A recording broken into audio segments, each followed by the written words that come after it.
नमस्ते। आज हम लोग देखेंगे अध्याय 2 और ये है एनसीईआरटी क्लास के लिए 6 के लिए आखेट खाद्य संग्रह से भोजन उत्पादन तक। इसमें हम प्रमुख शब्दावलियों को जैसे हम देखते आ रहे हैं उसी क्रम में हम आज यह अध्याय 2 भी देखेंगे। और पहला हमारा इसमें शब्द है आखेटक खाद्य संग्राहक। आखेटक शब्द को हमने पिछले दिनों इसको संदर्भित किया था। आखेटक अर्थात शिकारी, और शिकार करके जो खाद्य संग्रह की जो अवस्था होती है उसी को इसमें बताया गया है कि वैसे लोग जो खाद्य संग्रह करते थे साथ ही भोजन भी जमा करते थे, जैसे कि फूल पत्ती अंडे या उनके जो भी शिकार होते थे, तो उन सभी को हम लोग आखेटक खाद्य संग्राहक में शामिल करेंगे। अगला हमारा शब्द है पुरास्थल। उस स्थान को कहते हैं जहाँ पर औजार बर्तन इमारतों के अवशेष मिलते हैं, तो वैसे स्थल को पुरास्थल कहते हैं। इस क्लास एनसीईआरटी 6 में इस पुरास्थल को एक मैप में देखा गया है, जिसको हम लोग लास्ट में देखेंगे। ठीक है। अगला है हमारा पुरा पाषाण काल।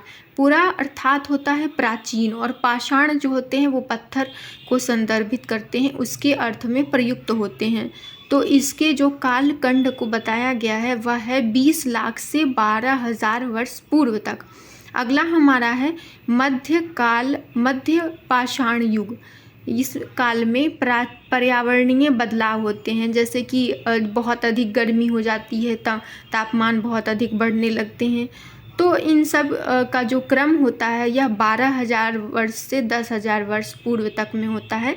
उस समय उसे मेसोलिथ मध्य पाषाण युग भी कहते हैं, और इसमें मेसोलिथ जो पत्थर होते हैं पाषाण, उनका प्रयोग किया जाता है।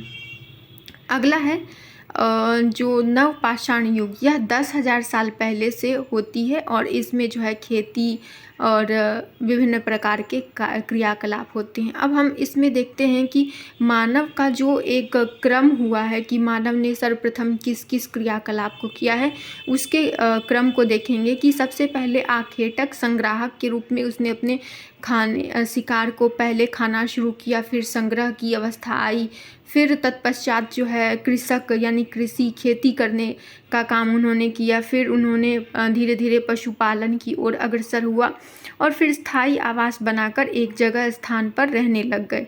अगला हमारा टर्मिनोलॉजी है गर्तावास। गर्त अर्थात जो नीचे ज़मीन होता है उसके नीचे के जो वास होते हैं उसके संदर्भ उसके अर्थ में यह प्रयुक्त हुआ है। जैसे कि बुर्ज होम जो अभी वर्तमान कश्मीर में है, वहाँ पर लोग गड्ढे के नीचे घर बनाकर रहते थे, तो जिसे गर्तवास कहा जाता है। और एक शब्द इसमें आया था अलंकरण। अलंकरण मतलब होता है कि साज सज्जा, किसी भी चीज़ का किस तरह से उसे सजाया जाता है। यह मुख्य रूप से आभूषणों के अर्थ में प्रयुक्त होता है, लेकिन और भी जैसे शब्दों के रूप में वर्ण या अलंकार वगैरह होते हैं, तो इसलिए यह अलंकरण शब्द यहाँ प्रयुक्त हुआ है। अब है मध्य पाषाण युग, जो कि इसमें हम लोगों ने पहले भी देखा था, 12,000 से 10,000 साल पूर्व तक था। अगला है कि बसने की प्रक्रिया आरंभ हुई थी, तो 12,000 साल पहले से यह शुरू हुई थी। मेहरगढ़ में जो बस्ती का आरंभ हुआ था वह 8,000 साल पूर्व में हुआ था। मध्य पाषाण काल युग में जो देखते हैं कि 10,000 साल पहले से आरंभ हुआ है। अगला है कि भूगोल के कुछ शब्द हैं कि नर्मदा नदी घाटी। तो इसमें मैप में बहुत अच्छे से दिया गया है कि नर्मदा घाटी के जो ठीक ऊपर में स्थित एक स्थल है भीमबेटका, जहाँ पर प्राचीन शैलचित्र मिले हैं, और ये एक यूनेस्को के वर्ल्ड हेरिटेज साइट में भी शामिल है। अगला है मेहरगढ़। यह जो है अभी वर्तमान पाकिस्तान में पड़ता है, और यह बोलन दर्रे के पास स्थित है। सर्वप्रथम यहाँ पर खेती और पशुपालन के कुछ साक्ष्य प्राप्त हुए थे। अगला हमारा इसमें हम देखते हैं कि ये एक मैप है जिसमें कि कुछ महत्वपूर्ण पुरास्थल को दिखाया गया है। बुर्ज होम, जिसमें हम लोगों ने गर्तवास को देखा था। मेहरगढ़, जहाँ पर सबसे पहले भारतीय प्रायद्वीप में खेती और पशुपालन के साक्ष्य मिले हैं। अगला है चिरांद। यह बिहार में स्थित है और सारण में एक जगह है जहाँ पर ये नवपाषाणिक पुरास्थल मिले हैं। फिर उसके बाद और भी जो स्थित हैं नर्मदा नदी घाटी, फिर उसके ठीक नीचे ताप्ती नदी घाटी।